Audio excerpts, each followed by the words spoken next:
you believe in miracles?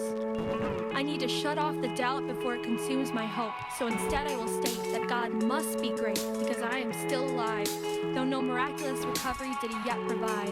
But on the other side of heaven, I'll run free and wide, no trauma in my heart, no thorn in my side. There are miracles right now to be given if we open up our hearts and listen, as we prepare to ask our question, holding on to our hopes in a leap of faith position. Do you believe in miracles?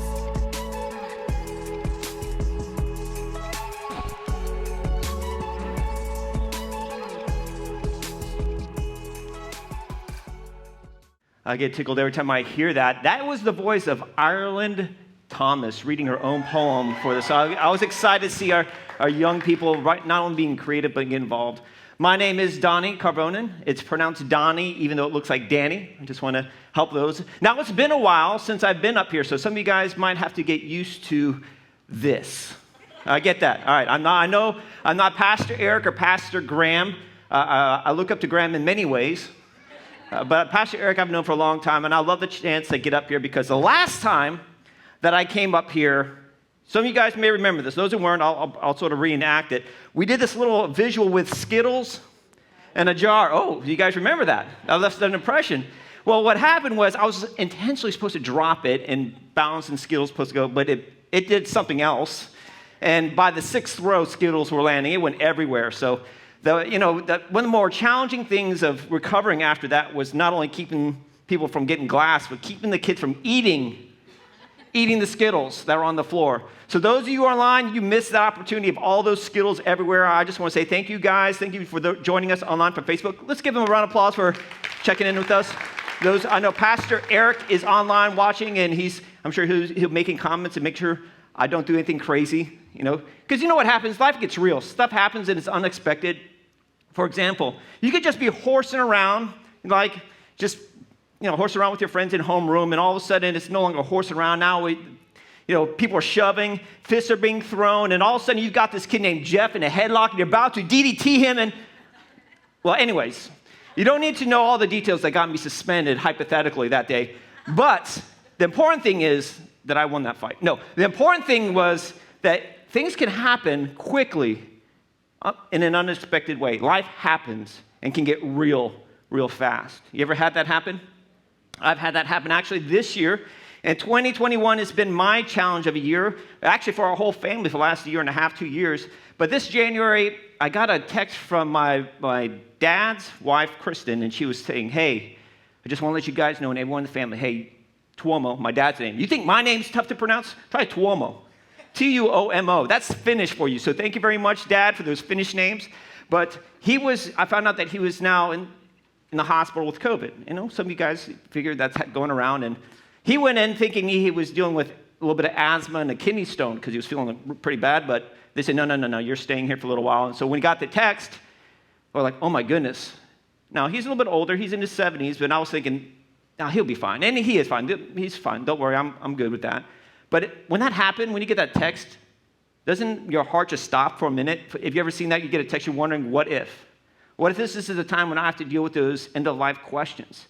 And that made me think, because I'm a dad. I've got a 13-year-old going on 40 up there in the student ministries, and she's now having the very smart, intelligent questions in life. And what will happen with her if something would happen to me? And so as parents, we think about this. And it was just a few weeks after that, just a few weeks ago, actually, that I get another text, random text that I wasn't expecting. I was playing volleyball over here in Fort Walton, and just between games, I ran over there just to check my phone. It's like, just in case something's happening with my dad or whatnot, and I get, oh my goodness, 12 missed calls. And then I sit down on those cold metal benches, bleachers, and I'm flipping through, and I see, wow, 12 texts. And it says, call me ASAP. It's my sister. And so I look at this, and I'm scrolling through this, and I'm sitting down, and you could tell the tone in the room has changed because people are looking at my face and like, what's wrong? So immediately I run out the gym because I'm trying to return a call, and I found out, now my mom is in the ER. She's in the ICU, and it's my sister saying, you need to come see her.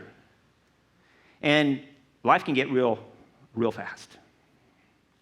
Now, some of you guys know this is something I'm still dealing with. I'm still processing, and it was very interesting because when we planned this series, in January, I was scheduled to speak, this time, and we had a great message. You're going to love the message that I'm not going to preach.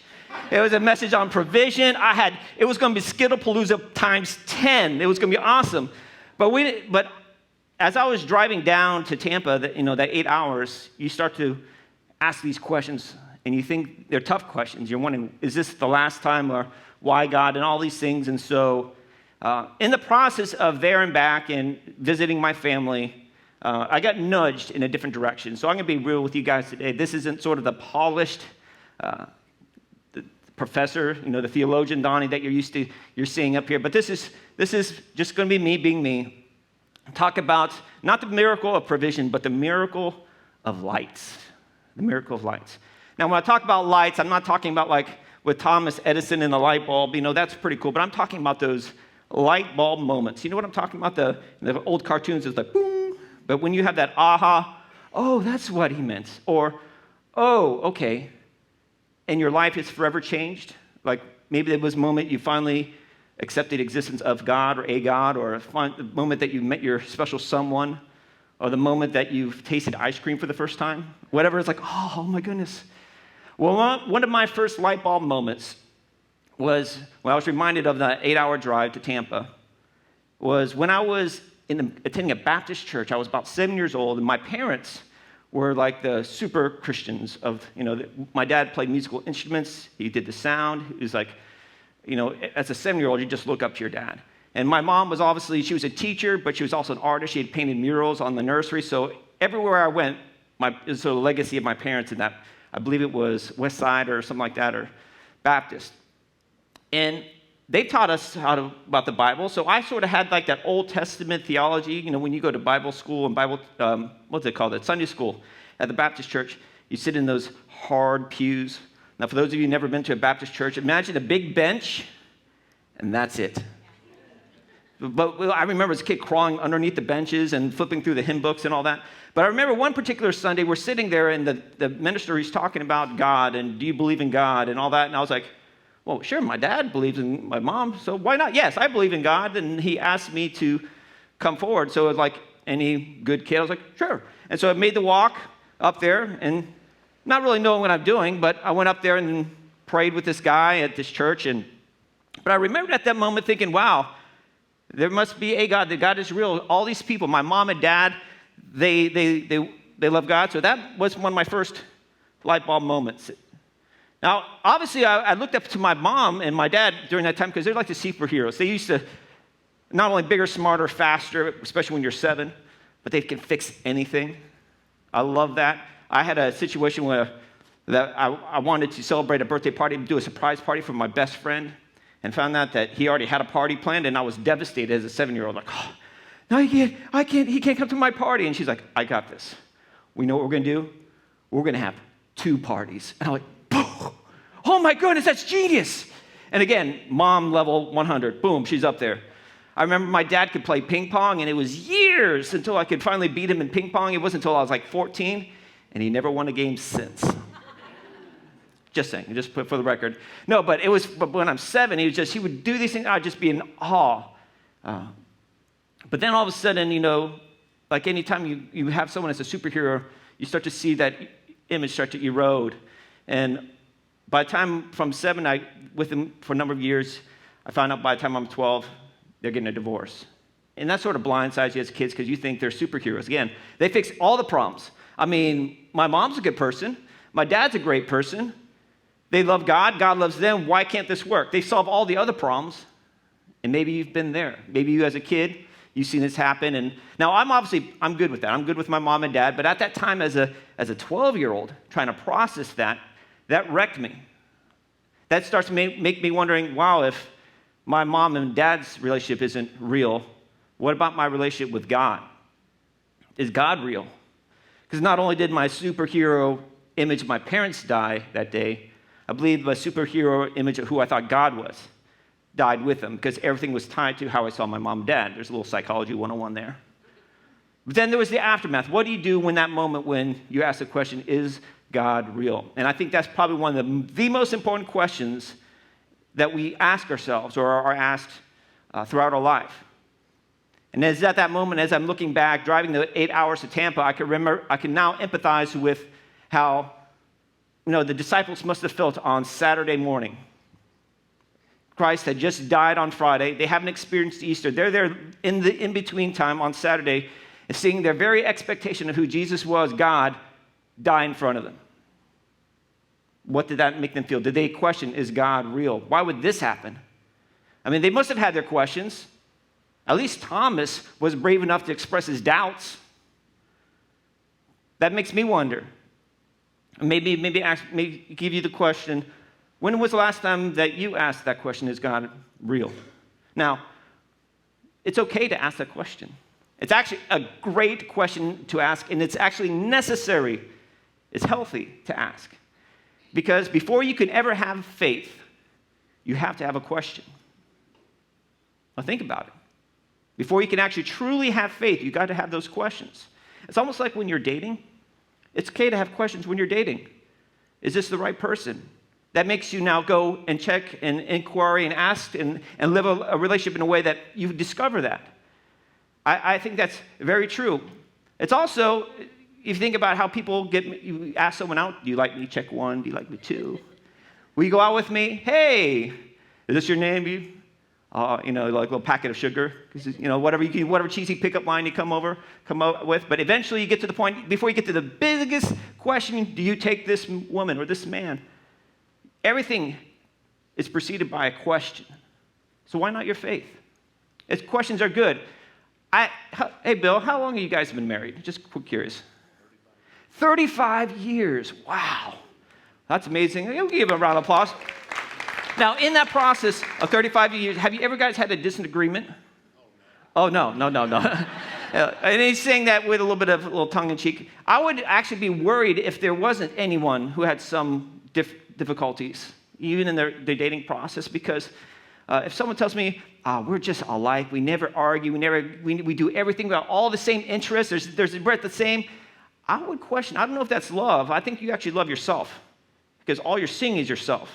It's when someone actually acts different, behaves different, does something wrong, something where you see the underside of their character that you now have to choose to love him. It's in the act of choosing that love exists.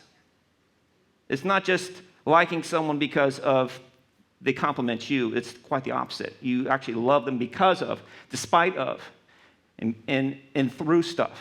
There's a little theology stuff snuck right in there. And I think faith is the same way. I think that we have to have a choice to actually exercise our faith. If everything was easy and we already had the answer, there's no faith in already reading a textbook. Now you're just regurgitating something someone else said.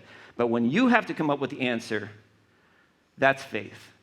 And I think God is not offended by questions. In fact, I think he's waiting for the moment. And those aha moments, those light bulb moments can happen anywhere. And for me, they happen a lot of other places, but in a couple places, they actually happen in church. And so that first question needs to be answered before you can get to the second question. Is God good? Before you can even tackle is God good, we have to talk about, is God real? So maybe you could say on the theoretical level, maybe there's a higher power, a great cosmic being, whatever. Okay, we can accept that maybe, but is that being good? Now, at 12 years old, I'd already gone through my question 1 answer. Now I knew God was real because I was still angry. I was angry at my parents, but I was also angry at God. And I can't be angry at Santa Claus. I can't be angry at the Cookie Monster. But God, I knew was real, and I had a personal issue with that. You know what? God's okay with me being angry. No. But at 12 years old, it was rough. I won't lie. I failed at school, literally. I failed at home. I failed pretty much in life. I made a lot of decisions because when I saw my parents go this way, I decided, you know what? Screw adults. I'm not going to listen to anything an adult said. And for a number of years, I went that way. I'll take care of myself. But how many have ever made that decision? And you guys know the end of that choose your own adventure story, right? It usually doesn't end up very well. And for me, I was still in my teens when I was starting to realize this isn't working. So I decided, fine. And I was one of those moments being forced to go to church and saying, hey, God, all right, if you're real, if you're good, prove it. I'll give you a year. Let's see what happens. And so I reluctantly started doing some church stuff. You know what church stuff is? Start helping out, washing cars, passing out bottles of water, go cleaning up city. And I'm like, okay, you do good for others. Now you feel good. There's a mutual, I get the feeling, whatnot. Then in 92, when Hurricane Andrew hit, and we went down to Miami, and I'm from down there, and you start to see, wow. And you see all this recovery process, and you're like, wow, there's a bigger story going on here. My pain is nothing in comparison to what I see, and it starts opening your perception of life. I was like, okay, I can see that. And then going to Dominican Republic and doing a missions trip there, I finally got to the point where I was like, all right. I was sitting in an Assemblies of God church now. Now, we didn't have the pews. We had those in the 90s. It was sort of like the burgundy furniture. Because remember the burgundy phase? Those really ugly chairs. I don't know what churches. They're always like, they experiment crazy stuff. And so I was sitting in a burgundy chair, and then I knew this is my time. God was like, all right, you said a year. I was like, okay. And it was almost like, again, from trauma from school, I'm expecting my name to be called over the PA system from the, like, I need to see Dani at the principal's office. Son of a... And it was like the same feeling I had in the back of the youth group. I'm just sitting here. The youth pastor is talking. I'm like, fine. And I walk up to the front, and I don't know if there were people already praying or not, but it was one of those invitations where they ask, to come up there. And I was like, I'm expecting God to be angry. Finally, I'm going to make my balance come due. And so I'm sort of there, and all of a sudden, I'm overwhelmed by the sense of compassion.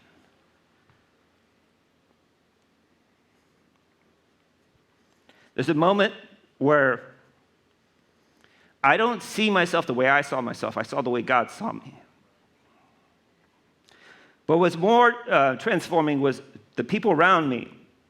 They weren't praying for me. They were having their own issues, boyfriend, girlfriend issues. But I could actually empathize with people. I actually saw them the way God saw them. Now, I hadn't felt compassion for anyone since I was 12.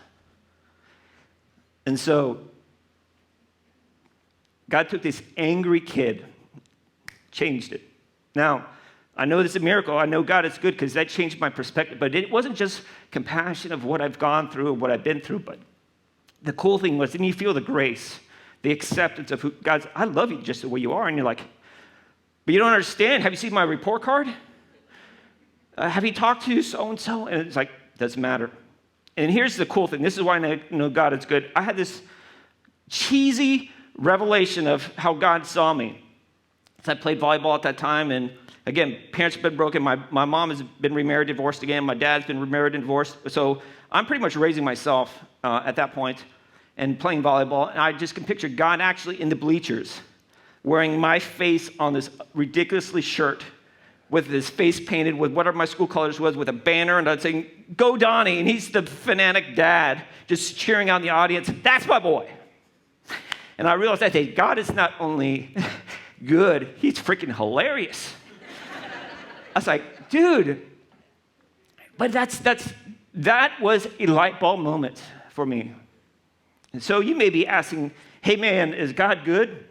Oh, that must mean you were going through a difficult time. You're going through some pain, and believe me, I get that. And the over-under of me crying through this message, I think it's 12, so we've got a ways to go.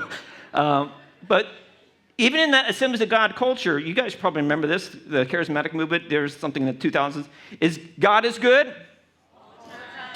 And all the time? It's like the Hulk Hogan, you guys are getting it. We have to be reminded because we forget. The songs that we sang this morning, and the songs that you see online or on the radio, they're helped us to remind us because we ask that question a lot. Not only is God real, but is he good? And we have to remind ourselves because we so often forget it. Maybe today is your light bulb moment that God is challenging you. And it might be in a church building, it might be online, or you might be listening to this on your car ride, whatever. I want to tell you God is good. But that also reminds me of a story when just after the disciples had just got watching Jesus getting crucified, but then all of a sudden Jesus comes back. The goodness of Jesus, how he went out and pursued Peter. He didn't have to. He could have said, hey, John, go get Peter. But God's good this week. Jesus went up there and just restored him, reminded him who he is and that he valued him. And I love the fact that he did that to the disciples, that he didn't have to, and he does that for us. He chases us down. He's sometimes patient with us. I'm so happy that he took my stupid one-year arrangement deal, and he met me when I was ready, and that was important. It was important because I was Still asking the question. So God is not afraid of these questions. The third question, and this is the one I think I battle with the most. I think maybe you guys, maybe you've experienced online, is not if God is real. You may have gotten that back and forth. Or is God good?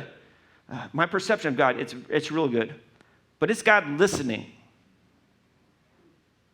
Is he listening? Now, if you fast forward my story, when I was 12, fast forward about 10 years, I've now been a youth pastor for, 4 years or whatnot, and 5 years. And I'm actually back in Tampa as a youth pastor. It's 2003. It's the year the Bucs won their first Super Bowl. That was a miracle for Bucs fans, right? We love that. And but at that time, I was working at a great church. My sister was a children's pastor. I was a youth pastor. I loved the senior pastor. We were buying a house, bought a property, building a house. And I've shared this story before. I just get blindsided. There's a transition in the denomination, and all the staff, except for a few people, boom, gone. And I felt angry, mad, confused. And I was like, where are you? I was speaking of God, and God was silent. And so I went back home. I haven't even met the new senior pastor, and the decision was already made. It's one of those things that happened because whatever. And so I was at home, and I don't know how many days I pretty much locked myself in the other room. I just didn't want to people because I'm an introvert. And when introverts are suffering, they're like, enough people. I'm going to be in. And so I sat there with my guitar and some art, and again, ironically, paralleling what my mom and dad were good at with music and art. And I was just sitting here, just trying to find my bearings. And meanwhile, I've been married now 6-some years, and we didn't have any kids at the time. We had a cat and a dog, and I was like, they ain't helping, They just look at the door, no food. It's like, sell out. And so I'm sitting there, and now Carmen's smart because she married me. No, she's smart because she understands sometimes I need a space. Anybody need space? But she's also smart to know when the question is being asked and I didn't ask it. And so I'm sitting there, she walks in, and I'm just journaling and just trying to think about what to do next. And all of a sudden, she starts talking to me. And if those who know my wife, she's probably one of the most honest people that I know. Now, she will cheat when it comes to board games. But she won't lie doing it. She'll try to break the rules and see if you can catch her. But I remember sitting there. She's coming up to me. She starts talking. And I'm like, she starts reminding us where we've been through. All the struggles and all the stories we've been through. Like, God has taken us too far. He's never leave us. We've never missed a bill. Story upon story, reminding us of the 6 or 7 years we've been in ministry and just talking about the various things. And all of a sudden, I had my third light bulb moment. Carmen was right there. At that time, I referred to her as my compass in the darkness. I even gave her this little cheesy plastic compass, a week later, just because it really encouraged. And she knows that I'm a words of affirmation type person, so she just spoke the truth, and that really reawakened. It reminded me on the goodness of God, that God is speaking, because God is not only speaking right now, but he said, look behind you. And I look back and I realize God has not left me. There's actually breadcrumbs pointing which way I'm supposed to be going. In fact, now to think of it, when I was 12 and I was angry, there was this guy named Jim he was like a scout leader, and he would talk about WWF, and he had his little 2-year-old in his church room, and not only was I excited, but that was a moment that when I didn't have good adults, he was an adult that made it interesting for me to go back to church. When I was the kid running out the doors, he made me come back. And you know what? Not just Jim. There was a time when I was in middle school and getting failed for almost the second time. There's this teacher named Mr. Waters that even when I showed up to his class, he didn't treat me like the idiot kid of behaving, but he actually spoke to me like I'm a person. I got an A in his class. You know what? And there was the time when I was a youth pastor, and this crazy guy named Eric Parton started giving me some advice, and it was like, oh my goodness. Not only does Eric show me that he cares, but God was using key people in my life, and I'm noticing this trend. And maybe you're at this moment where we realize that he might be silent, but he's not distant. He's actually communicating. Maybe the silence is there for you to take a moment to look what he's doing, because God is active. When Israel was pressed up against the Red Sea, you might have remembered this moment from those who went to Bible Sunday school. They had just been delivered from Egypt, from slavery, and they're coming up to the Red Sea, and they know Pharaoh and his men are coming right behind to destroy the whole nation. And so they're literally at the water's edge, and they're like, we can't go any further. God, where are you? The army's right there. I bet they were thinking, is God silent? I mean, why would you deliver us from all those things, the miracles that you just did, just to have us die here? But what they didn't know, God's timing.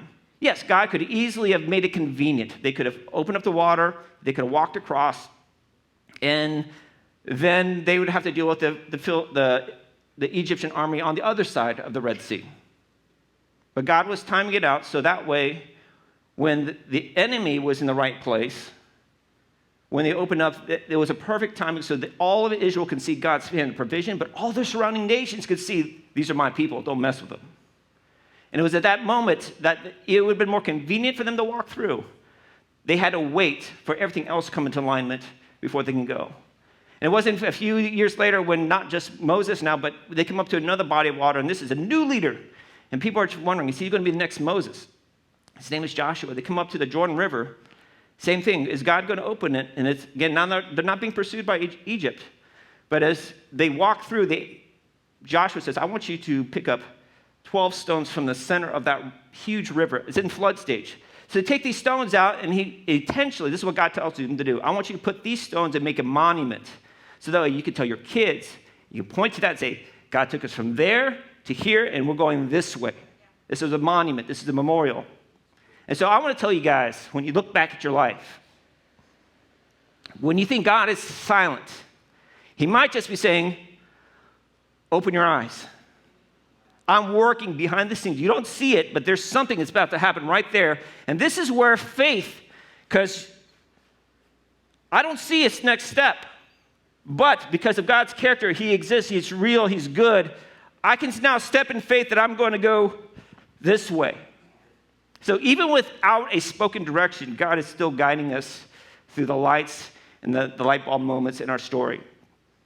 Now, I want to let our band get ready to get in position, because I believe everyone here has light bulb moments. In fact, all my light bulb moments are usually surrounding something that's painful, but it's also surrounding a perception I had that God, I needed to change.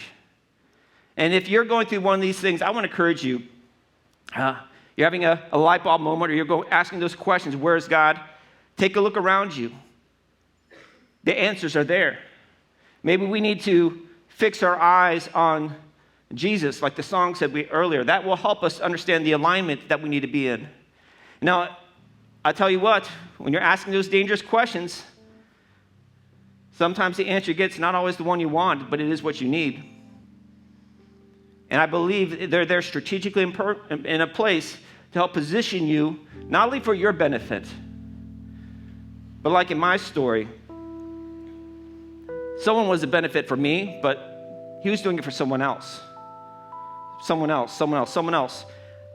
God may be using you to stand here for the next person who's looking for those questions. So you may not be asking those questions, but God be saying, hey, I want you to stand right here and do the best right here, because someone today is coming to that middle school, and you're going to be the teacher that's going to change the world. Hey, you're going to be the person who shakes their hand at the door as the first person makes eye contact with them in a week. That matters. This is where faith is built. Now, here's a beautiful thing. You look at this, you're like, wow, in my life story, it's ups and downs. It's some awesome stuff and some crazy stuff, just like yours. But when you're in this position, you may be wondering, where is God in the pattern? I can understand that. There's dynamics. But imagine if we were to take a view from God, like if God from an aerial view of your life and your life stories.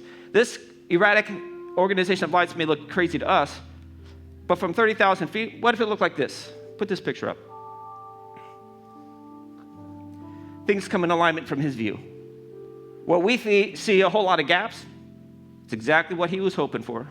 And it ultimately leads straight to him. Here's a verse in Hebrews I love. It says this, therefore, since we're surrounded by a great cloud of witnesses, so up in heaven, they're like, if we were to peel back this roof like an arena, there's people going, Dani, Dani. They're just giving me the whoo, whoo, whoo. And they're cheering for each one of you guys. There's a great cloud of witnesses watching and championing what we do. We're their reality TV. And It says this, since we're surrounded by a great cloud of witnesses, let us throw off everything that hinders and the sin that so easily entangles. I mean, the filters that clog us and help us to get blinded and forget where God is in our story. And it says this, let us run with perseverance the race marked out for us. There's a path. We may think we're going like this, but God's perspective, we're going in beeline because he knows what he's doing. And then it says this in verse 2. I love this. Let us fix our eyes on Jesus, the author. Before I had this moment, there was a cross. Before I was even started, there was a story being written. The author and, camera's going to find me, finisher or the perfecter of our faith. That between those 2 points is my path. He knows all the variables. And it says this, for the joy set before him, now talking about Jesus. Imagine this, you are the sovereign God and you're about to be crucified. It says, for the joy set before him. What's the joy that's before him? Joy set before him that he endured the cross. It says, scorning its shame and sat down at the right hand of the Father. That means that when he was looking at his lights, he was seeing each one of us. He's like, in order for me to do the cross means I get to bring this story to life. That's you, that's me. I know that's a little bit of theology, 101, 202. You just got to 303. I love the fact that it says this. And so I've asked the band to come forward and to play a song that I want now to be the soundtrack to your next light bulb moment.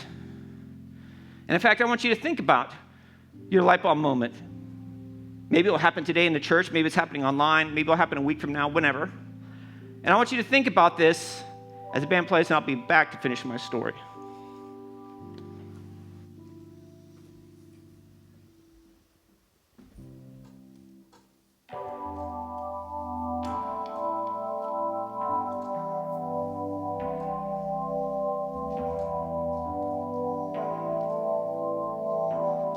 When you try your best but you don't succeed,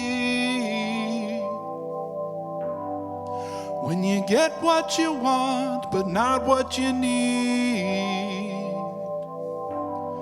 when you feel so tired but you can't sleep, stuck in reverse,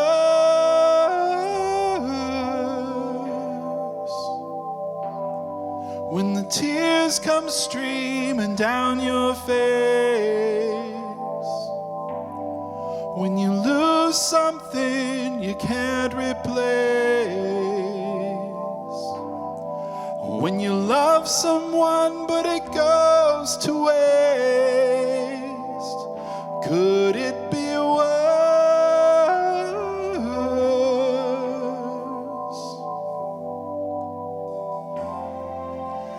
Lights will guide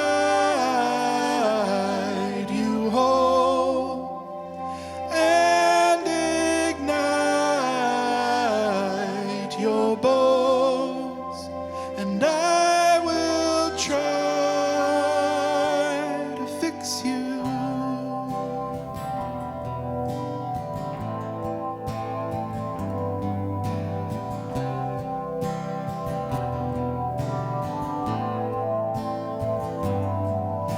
High up above or down below, when you're too afraid loving to let it go, but if you never try you'll never know just what you're worth.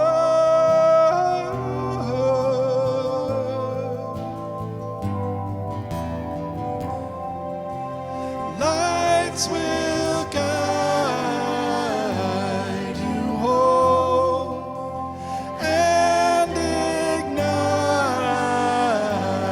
your bones, and I will try to fix you.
tears stream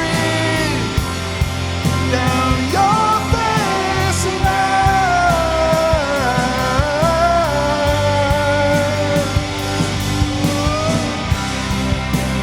tears stream down your face.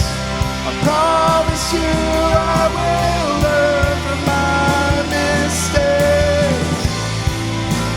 Tears stream down your face and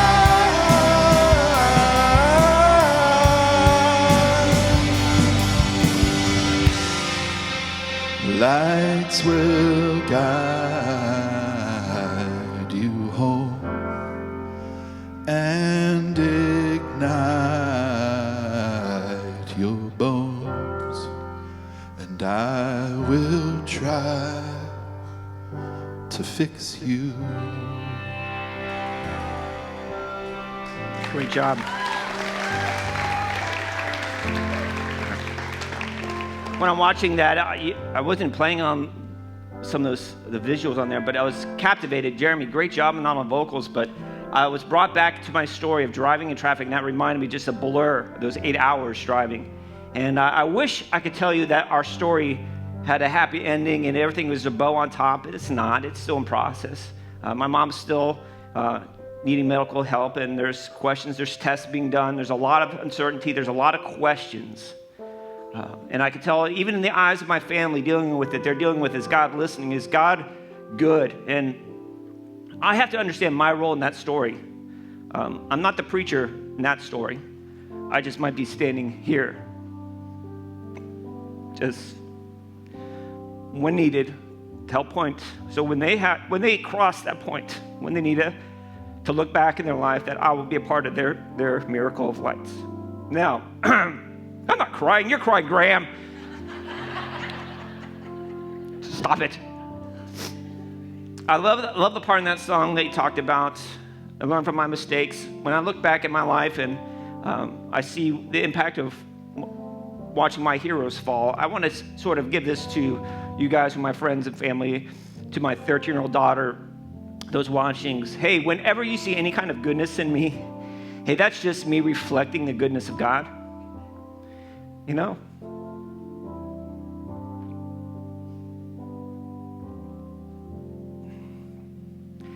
Anytime you see darkness in me, that's just me forgetting. It's not that God's stopped being good. Just somewhere along the line, I disconnected and I forgot. And I'm waiting for someone to remind me.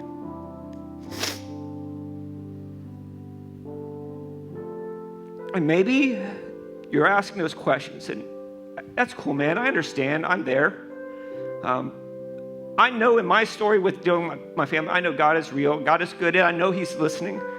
It doesn't stop this. I'm excited in some ways because I know it all goes that way. I know my next step is here. I just don't have details. But this is a chance for God to change my perception of who He is one more time, to bring it a little closer. And maybe this is you today. You might be in your journey. You might be just thinking, I'm just trying to figure out, is God even real? This might be your light bulb moment. If that's the case, I'm not going to ask you to come up here and mess with my lights because it'll probably start a fire. But afterwards, I'm going to be hanging out over here, and there's some people in care in one of the community boxes or the community over here. Go talk to someone. Just tell them your story. Tell them your questions. They've been there. They'll be able to talk with you. But it's my prayer that when people look at my life and they look at your life, that they actually do see the miracle of lights. Let's pray. Father, I thank you for today. I thank you that you not only bring us to a point where questions are okay and safe to ask, but that you use those questions to open up eternity and change our perceptions of who you are one day at a time. And for this, Lord, I say thank you for the miracle of lights, that you not only saved and rescued my story, but you continually are invested and still my number one fan. In your name, Lord, I pray. Amen. Now, Oh, hold on. We'll get about to dismiss here in a moment here. But if you do want to talk, I'll hang out over here. I'm not going to go outside. I'll just hang out over here because I think that's important. But I do want to say, in your process of asking questions, one of the best things you can do, like I did, is getting it's got spiritual. All right. I was like, you're done. Cut him. He's off. Sorry, Graham.